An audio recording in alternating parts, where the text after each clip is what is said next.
Hello everyone, welcome to economics classes. I am Priyanka and today we are going to discuss a most important topic जो exams में generally पूछ लिया जाता है. ठीक है, इस क्लास में हम डिस्कस करेंगे ओकन्स लॉ के बारे में. ठीक है, ओकन्स लॉ पूछा गया है, बहुत छोटा सा है.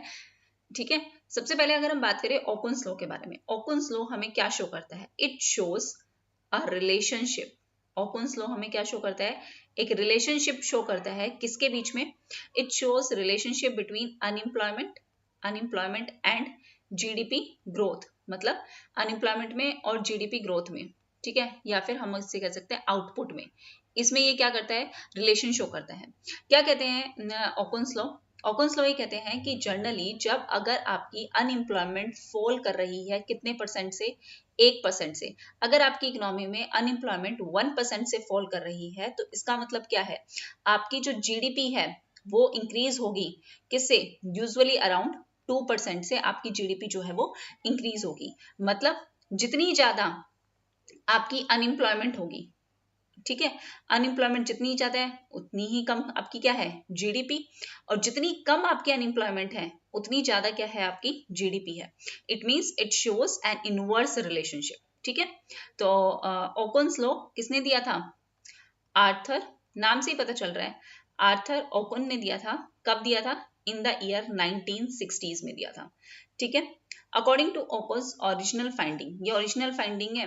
ऐसा नहीं है कि उन्होंने ऐसे ही बोल दिया, उन्होंने ये फाइंडिंग्स की है ओरिजिनली कि अगर आपकी अनएम्प्लॉयमेंट 1% से कम हो रही है तो आपकी जीडीपी अराउंड 2 to 3% आपकी जीडीपी क्या होगी?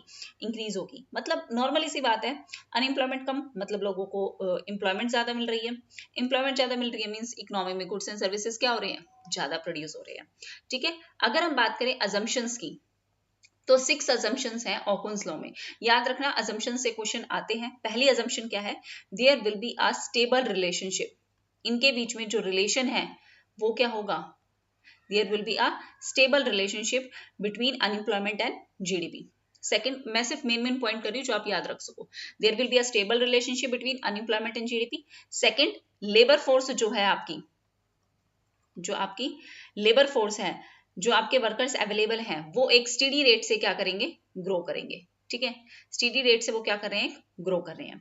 नेक्स्ट, जो आपकी प्रोडक्टिविटी है इकोनॉमी में, जो आपकी प्रोडक्टिविटी है मतलब आउटपुट पर वर्कर जो होता है वो क्या हो रहा है? धीरे धीरे. It changes slowly. इसमें जो चेंज आ रहा है वो स्लोली चेंज आ रहा है. ठीक है, नेक्स्ट फोर्थ आपकी क्या है? फुल एम्प्लॉयमेंट जीडीपी है आपकी इकोनॉमी में. They will be a full employment GDP. मतलब आपका जो पोटेंशियल आउटपुट है, जो फुल एम्प्लॉयमेंट है वो आपकी क्या है? नोन है, मतलब गिवन है कि इतने इस लेवल पे आपकी क्या है? फुल एम्प्लॉयमेंट है. फिफ्थ, कोई भी मेजर टेक्नोलॉजिकल कोई शॉक नहीं है या फिर कोई पॉलिसी चेंज इकोनॉमी में नहीं आ रहा. कोई पॉलिसी चेंज नहीं है, कोई भी टेक्नोलॉजिकल चेंज इकोनॉमी में एकदम से नहीं आ रहा. ठीक है, नेक्स्ट लास्ट अजम्पशन क्या है? कि अनएम्प्लॉयमेंट चेंज हो रही है. किस लिए चेंज हो रही है? Due to economic output. क्योंकि आपका इकोनॉमिक आउटपुट चेंज हो रहा है. इसमें आप कोई और फैक्टर नहीं कंसीडर कर रहे हैं, यहाँ पे सिर्फ आप अनएम्प्लॉयमेंट और जीडीपी के बारे में डिस्कस कर रहे हैं. ठीक है, तो आपका इकोनॉमिक आउटपुट जो चेंज हो रहा है, सॉरी, जो आपकी अनएम्प्लॉयमेंट चेंज हो रही है वो किसकी वजह से हो रही है? इकोनॉमिक आउटपुट के चेंज होने की वजह से. अदर फैक्टर्स आपके क्या है यहाँ पे? Constant. Other factors are constant. तो ये आपकी क्या है? मेजर अजम्पशन है. लास्ट, अगर हम इसका फॉर्मूला डिस्कस करें, ओकन्स लॉ का क्या फॉर्मूला है? Formula is change in Y is equal to, change in Y का मतलब जो आपकी एक्चुअल जीडीपी ग्रोथ है वो किसकी वजह से आ रही है? K minus C into change in U. देखते हैं चेंज इन वाई का मतलब क्या है? Actual GDP growth. It is actual GDP growth. ये जो आपको के गिवन है वो क्या है? नॉर्मल जीडीपी ग्रोथ है. जब आपकी अनएम्प्लॉयमेंट क्या है? Unemployment constant. इसी का मतलब क्या है? ये आपका ओकन्स का कोफिशिएंट जो आपने ले रखा है वो है, जो आपका अराउंड 2 to 2.5 रहेगा.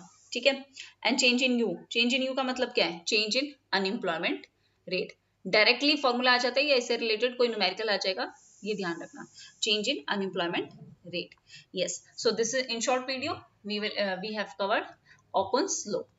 ऐसे ही रिलेटेड जितने भी आपके जो कॉन्सेप्ट्स हैं, आपको जिनमें अगर कोई डाउट है तो वो आप मुझे बता देना, मेंशन कर देना. I will explain. इतनी शॉर्ट वीडियो में अगर आपको एक्सप्लेन हो जाते हैं नॉर्मली जितने भी लॉ हैं या जितनी भी हाइपोथेसिस है, जितनी भी थ्योरीज हैं, अगर आप वो 5-10 मिनट लेके पढ़ लो तो सारी एग्जाम्स तक क्लियर हो जाएंगी। ठीक है, मोस्टली जो मेन पूछा जाता है वही डिस्कस करेंगे। Thank you very much everyone, take care, bye bye.